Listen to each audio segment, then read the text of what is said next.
Alhamdulillahi alamin wa bihi nasta'inu ala umuri dunya waddin.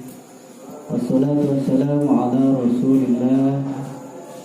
Qala rabbi ishrah li sadri wa yassir li amri wa hlul 'uqdatam min lisani yafqahu qawli. Amma ba'du. Santriawan santriawati pengajian majelis Pondok Pesantren Al-Qur'an As-Sahabah, baik yang berada di pesantren maupun yang di rumah, mudah-mudahan selalu dalam lindungan Allah Subhanahu wa Ta'ala, dan kita selalu terus belajar dan belajar, karena belajar merupakan suatu kewajiban. Gak mesti di pesantren, di rumah juga harus coba belajar dan belajar. Santriawan santriawati rahimakumullah, dalam pengajian malam hari ini kita bersambung di pengajian malam yang sudah.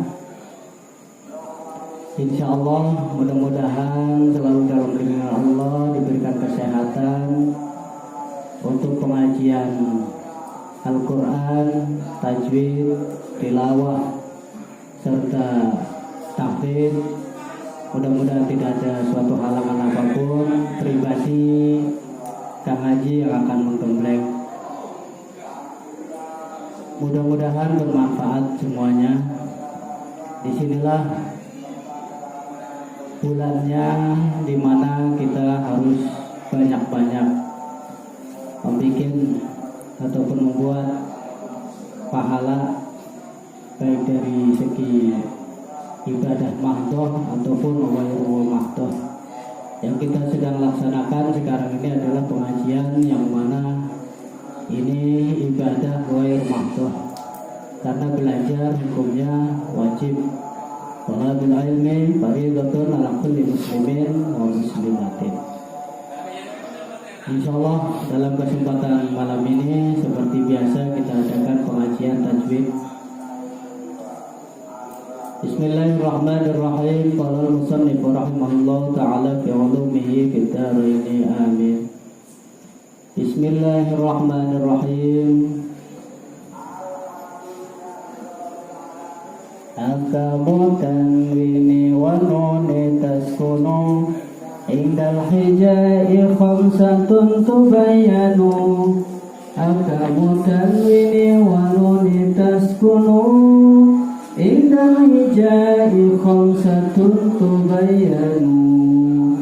Itu menurut kitab Hidayatul Sibyan, bahwasanya hukum mempelajari nun mati dan tanwin khamsatun tubayanu.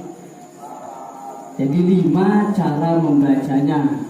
Akan tetapi di dalam kitab Hidayatul Mustafid kemarin malam saya terangkan, an-nunu sakinatu wa tanwinu kam halatan lahuma. Kata Hidayatul Mustafid sin soal, an-nunu sakinatu wa tanwinu kam halatan lahuma. Utawi nun sukun dan tanwin bertemu dengan huruf hijaiyah, kam berapa halatan lahuma terbaginya. Dijawab sama Hidayatul Mustafid, lahuma arba'atu halatin. Itu terbagi 4. Idhar, ilgham, iqlab, dan ikhfa. Itu di kitab Hidayatul Mustafid. Makanya yang kita pelajari referensinya adalah kitabnya 2, Hidayatul Mustafid dan Hidayatul Sibyan. Semuanya benar. Di dalam Hidayatul Mustafid, nun mati atau nun tanwin dan tanwin bertemu dengan huruf hijaiyah itu arba'atu halatin, terbagi 4. Kalau di dalam kitab Hidayatul Sibyan, akamu tanwini wa nun taskunu indal hijai khamsatun tubayanu. Jadi 5 apanya? Bukan 5 terbaginya, tetapi 5 cara membacanya. Gitu ya, jangan salah paham.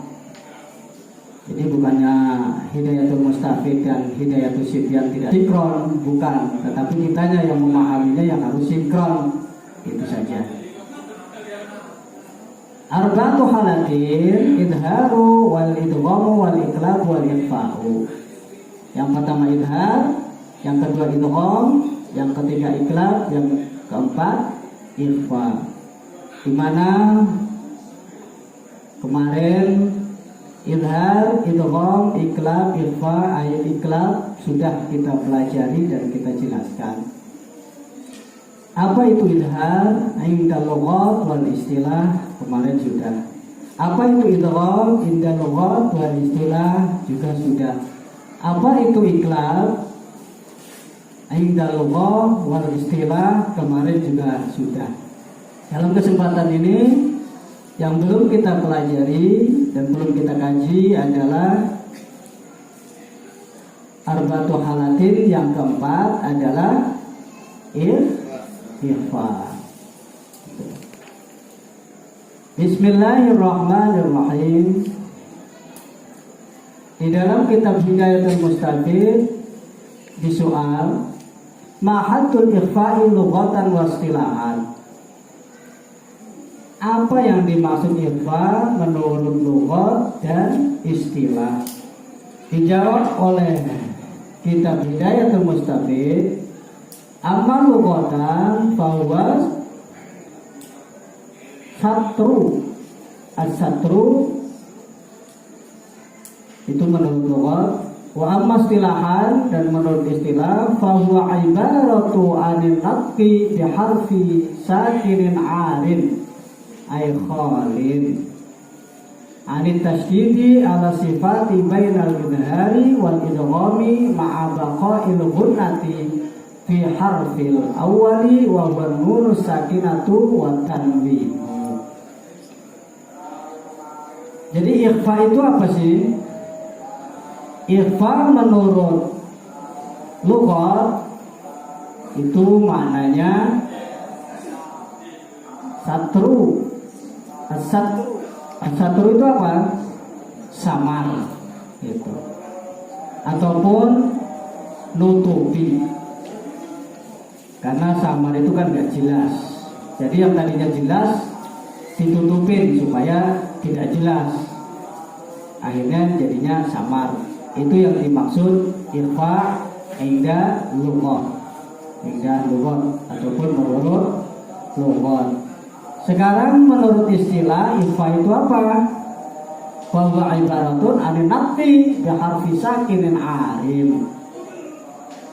Jadi ikhfa menurut istilah ialah siji ucapan kelawan huruf kang sukun tur sepi saking tasdid ing antarane sifate idhar lan idgham serta gunnah ing dalam huruf kang awal itu fil harfil awali ma'a baqa'il gunnati fi harfil awali gitu ya. Wa huwa nunus sakinatu wa tanwinu, yaitu nun lan tanwin. Jadi ikhfa menurut istilah itu adalah satu ucapan dengan huruf yang sukun dan bertasdid di antara sifat idhar dan idgham. Jadi ikhfa itu prakteknya adalah ataupun caranya itu baina idhar wa idgham. Jadi antara idhar dan idgham itu menurut istilah, gitu ya.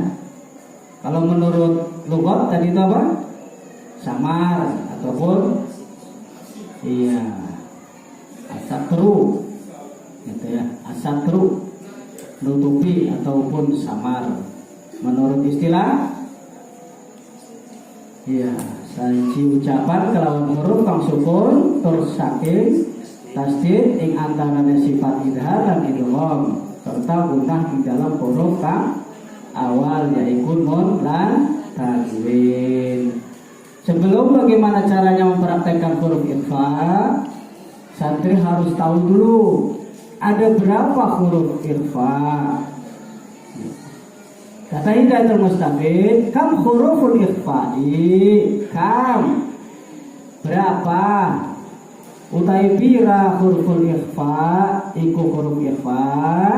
Dijawab sama Hidayatul Mustafid, hurufuhu khamsata asyara awailu kalimatin hadal bait. Huruf ikhfa utai huruf ikhfa khamsatu asyara itu iku 15. Awailu kalimati hadal bait seperti sing dikumpulaken ning bait ataupun nazam. Siftasana kam jadasa sukhot sama tum tayyiban hidfi tuqan dadiman. Sekali lagi, huruf ikhfa dikumpulkan di dalam bait ataupun nazam di dalam kitab Hidayatul Syiar.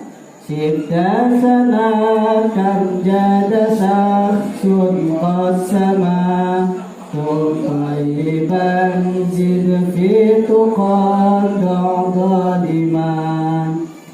Siftasana kam jadasa sukhot sama Tayyiban zidfi tuqan dadiman. Itu ya. Atau ada pun rinciannya huruf ikhfa itu apa-apa. Sif, sod, za, sana, za, sana, sa, kam, kam, jada, jim, syakhsun, shin, terus sod. Sod masuk? Ya. Qad. Qaf. Qad. Dal. Da. Sama sin. Mimnya? Enggak, karena mim sudah masuk ke kategori idgham fi gunnah ataupun makhis. Gitu ya. Dum thayyiban. Yiban ia tidak masuk karena ia sudah masuk ke idgham. Ba tidak masuk huruf ikhfa karena ba sudah masuk ke iqlab. Zidfi za masuk. Fi huruf fa masuk. Tuqa ta masuk. Qaf masuk. Dha masuk. Ain tidak karena ain ke izhar. Dha masuk. Itu huruf yang terakhir. Huruf ikhfa sod, za, sa, kaf, jam, shin, qaf, sin, da, qa, za, fa, ta, dha, qa. Gitu ya. Siftasana kam jadasa sun qad sama tum tayyiban zidfi tuqan daliman. Ma misalu dzalik, kata Hidayatul Mustafid. Coba bagaimana caranya hukum membaca ikhfa, nun mati dan tanwin bertemu huruf ikhfa. Cara membaca huruf ikhfa ataupun hukum ikhfa, nun mati dan tanwin bertemu dengan shad, za, sa, kaf dan lain sebagainya yang tersebut 15. Kita harus tahu dulu bahwa ikhfa itu terbagi 3. Yang pertama itu ikhfa aqrab namanya. Yang kedua adalah ikhfa awsat. Yang ketiga ikhfa ab'ad. Itu hukum ikhfa yang terbagi 3. Yang pertama aqrab. Aqrab itu hurufnya cuma 3, ta, dal, to. Kenapa dikatakan aqrab? Karena huruf ta, dal, to itu dekat dengan nun mati dan tanwin, maka dikatakan ikhfa aqrab. Yang kedua ikhfa ausat. Apa yang dimaksud ikhfa ausat dan berapa hurufnya yang masuk kategori ikhfa ausat? Ikhfa ausat itu hurufnya ada shad, za, ta, ja, sin besar, sin kecil, za, fa, do, to. Ada berapa? 10. Ada 10. Kenapa dikatakan ausat? Karena jauh pun tidak, dekat pun tidak, maka dikatakan ausat. Jadi pertengahan. Jadi makhraj shad, dal, ta, ja, sin, za, fa, do, to itu tidak jauh dengan makhraj nun mati dan tanwin. Yang ketiga ikhfa ab'ad. Ikhfa ab'ad, kenapa dikatakan ab'ad dan ada berapa hurufnya? Ikhfa ab'ad itu ada 2. Itu ya hurufnya, kaf dengan qaf. Kenapa dikatakan ab'ad? Karena sangat berat ataupun sangat jauh. Nun mati dan tanwin kalau bertemu dengan kaf dan qaf itu sangat jauh, makanya dikatakan ikhfa ab'ad. Sekarang bagaimana cara melafalkan atau mempraktekkan huruf ikhfa yang masuk kategori huruf ikhfa? Nun mati dan tanwin bertemu huruf-huruf ikhfa. Yang pertama aqrab. Memang pada dasarnya ikhfa itu sudah kita ketahui bahwa ikhfa indal lughah bla bla bla bla bla wa inda istilah bla bla bla bla bla. Jadi pada dasarnya kita ambil kesimpulan bahwa yang namanya ikhfa, nun mati dan tanwin itu membacanya baina idhar wa idgham, antara idhar dan idgham.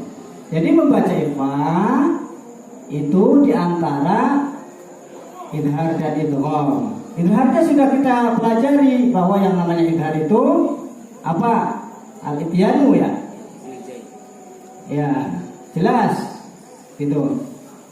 Jadi nggak bisa kalau nun mati dan tanwin bertemu huruf ikhfa itu dibaca jelas, karena jelas mah adanya di idhar.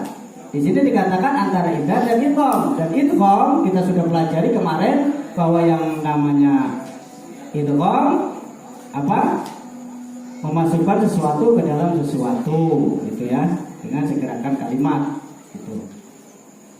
Jadi nggak bisa membaca ikhfa seperti idgham juga, makanya antara idgham dan idhar. Idhar jelas, idgham guna atau memasukkan. Nah, berarti di mana cara membaca ikhfa prakteknya? Di tengah-tengah antara idhar dan ikhfa. Dikatakan idhar samar, mati dan tanwin. Seperti contoh ansori, nggak bisa ansori, nggak bisa aisori, gitu ya. Jadi membaca ikhfa itu baina idhar wa idgham, antara idhar dan idgham. Kita ambil secara lughahnya saja samar membaca ikhfa itu. Jadi nun mati bertemu shad, kita baca ansori min salatihim soffan soffa. Contoh yang selanjutnya nun mati bertemu da, mundiru atau yatimam dza maqrabah. Seperti contoh-contoh yang lainnya silahkan. Tinggal sekarang perbedaannya, kenapa ikhfa itu dibagi 3 dan bagaimana caranya ikhfa itu terbagi 3. Kita tadi sudah pelajari, kita sudah tahu bahwa ikhfa akrob itu kenapa dikatakan akrob? Karena akrob adalah makhrajnya dekat dengan nun dan tanwin. Ta dal to itu makhrajnya dekat dengan nun dan tanwin. Maka cara melafalkan ikhfa hingga lughahnya, samarnya itu makhraj yang akan dibaca huruf ikhfanya itu didekatkan dengan nun dan tanwin. Prakteknya seperti apa? Antum. Jadi bukan antum. Kalau dibaca antum, benar apa tidak ngaji? Benar. Tapi kurang bagus. Gitu ya. Gak bedanya kalian pakai baju, tapi bajunya baju belum dicuci ataupun bajunya bau. Gitu ya. Karena kita kan mencari kesempurnaan. Karena tujuan mempelajari ilmu tajwid, dan apa itu tajwid adalah jawada yujawidu tajwidan, itu memperindah, memperelok. Makanya disinilah fungsinya hukum, itu ya, fungsinya hukum ikhfa itu untuk lebih memperelok, lebih memperindah. Itu akrob, tak dalko. Gimana cara prakteknya? Antum. Jadi seolah-olah lidah kita itu sudah akan ataupun sudah melafalkan huruf akrob, ta dan to gitu. Antum. Kalau antum benar, cuma kurang sempurna. Itu mau Ustaz Garbitan itu ya, bukan ahli fasohah, itu bukan ahli qiraat. Kalau kita belajar ahli qiraat, belajar fasohah itu ya seperti itu. Antum, anda, anto.